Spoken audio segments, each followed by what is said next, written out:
Akhirnya timnas kita tampil di 3 Piala Dunia berbeda, dari U17, U20 hingga timnas senior. Tapi serius nih, ini peluang emas atau hanya ambisi yang kelewat batas? Mari kita bahas.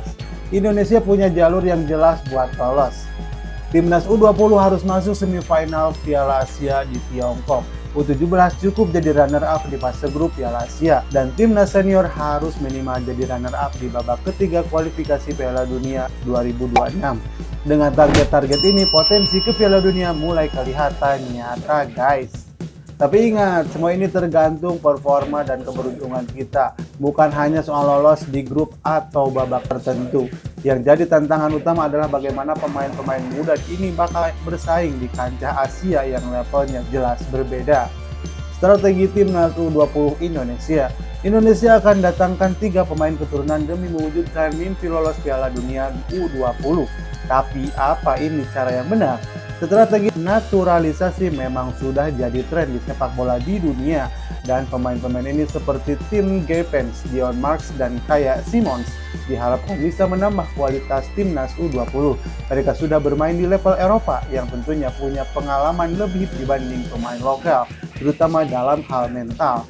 Tapi seberapa besar mereka bisa akan berkontribusi ke tim? Ini bukan hanya soal skill individu, tapi juga soal adaptasi dan chemistry dengan pemain lain.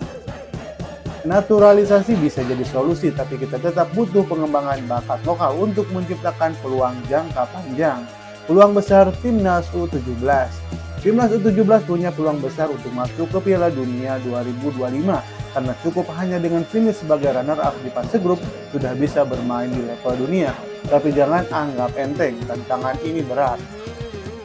Dengan aturan yang lebih mudah untuk melaju ke Piala Dunia U17, yaitu cukup untuk ke-8 besar di Piala Asia U17, peluang Indonesia memang terbuka. Lawan-lawan yang akan dihadapi juga bukan tim-tim raksasa, jadi kita bisa punya kesempatan. Tapi tetap harus realistis, kompetisi di Asia itu penuh kejutan, dan tim kita masih harus menyiapkan mental serta fisik yang prima. Jadi walaupun peluang besar, jangan sampai kita terlalu percaya diri. Timnas senior di Piala Dunia 2026 hanyalah mimpi. Bayangkan Garuda terbang ke Amerika Utara untuk Piala Dunia 2026. Mungkinkah itu terjadi? Atau hanya ambisi yang mustahil terwujud? Timnas senior Indonesia perlu menembus posisi runner-up di babak ketiga kualifikasi Piala Dunia zona Asia, atau setidaknya bersaing ketat di babak keempat untuk mendapatkan tiket play-off. Ini jelas bukan tugas yang mudah, mengingat lawan-lawan kita di Asia punya pengalaman lebih. Sekalipun Indonesia berhasil menembus babak akhir, perjalanan masih panjang. Dari play-off sampai ke kualifikasi internasional, peluang kita masih tergantung performa pemain dan strategi pelatih.